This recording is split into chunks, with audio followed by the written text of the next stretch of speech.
और अब आपको सीधे लिए चलते हैं हिमाचल प्रदेश, जहां विधानसभा चुनाव में प्रचार के लिए मुख्यमंत्री योगी आदित्यनाथ पहुंचे हुए हैं और वो जनसभा को संबोधित राम नाम सत्य है के लिए भी 4 लोग चाहिए होते हैं।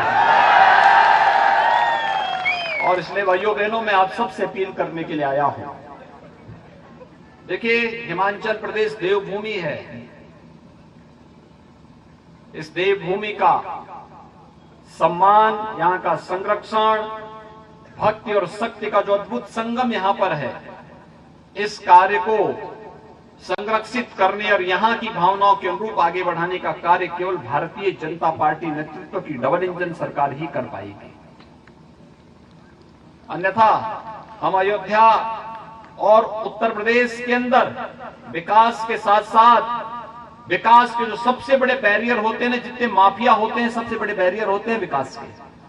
और आप सोच रहे होंगे उत्तर प्रदेश में माफिया के ऊपर कैसी कार्रवाई होती है, आप देखते होंगे ना कभी कभी।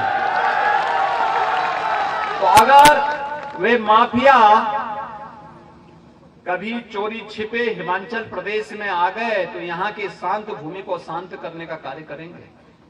इसलिए कभी कांग्रेस को मत आने देना, क्योंकि उन माफियाओं को केवल भाजपा रोक सकती है। एक समान विचारधारा की सरकार रोक सकती है, डबल इंजन की सरकार रोक सकती है। और भाइयों बहनों, यही अपील करने के लिए आया हूं कि यहां पर भारतीय जनता पार्टी ने ठाकुर रविंद्र सिंह रवि को अपना प्रत्याशी बनाया है। वे लोकप्रिय विधायक हैं, अच्छा कार्य किया है। और मेरा तो मानना है कि इस बार माता ज्वालामुखी ने उन्हें इस क्षेत्र के विकास के लिए अपने यहां आमंत्रित बुलाया है, आदेश दिया है, और इसलिए वे आए हैं माता ज्वालामुखी के आदेश से यहां के विकास के लिए अपना कुछ योगदान कर सके। और इसके लिए आए हैं, और इसलिए मैं भी आप सबसे अपील करने के लिए आया हूं कि माता ज्वालामुखी का दर्शन करने का सौभाग्य प्राप्त हो, उनकी कृपा हम सब पर बनी रहे, पूरा हिमाचल उनकी ऊर्जा से लाभान्वित होता रहे और सुख और समृद्धि के नए नए आयाम चुने। यहां के नौजवानों के लिए, बहन बेटियों के लिए, अन्नदाता किसानों के लिए हर ओर खुशहाली दिखाई दे। इसके लिए डबल इंजन की सरकार जो बुलेट ट्रेन की तरह कार्य कर सके, उस रूप में यहां पर चाहिए। और उसके लिए ठाकुर रविंद्र सिंह रवि सहयोग्य प्रत्याशी के रूप में भारतीय जनता पार्टी ने ज्वालामुखी विधानसभा सीट पर दिया है।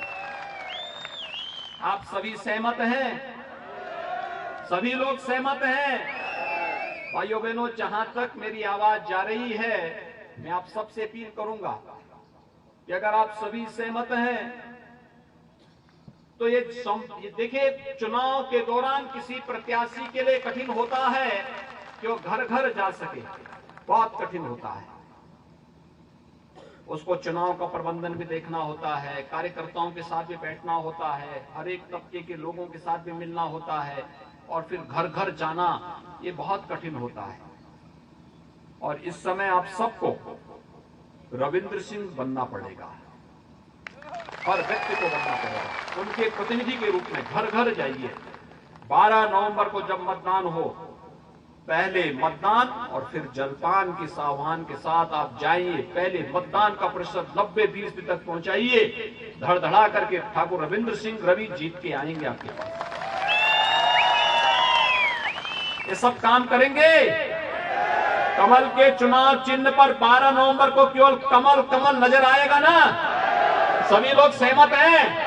तो मेरे साथ बोलेंगे, भारत माता की, भारत माता की, भारत माता की जय श्री राम, जय जय श्री राम।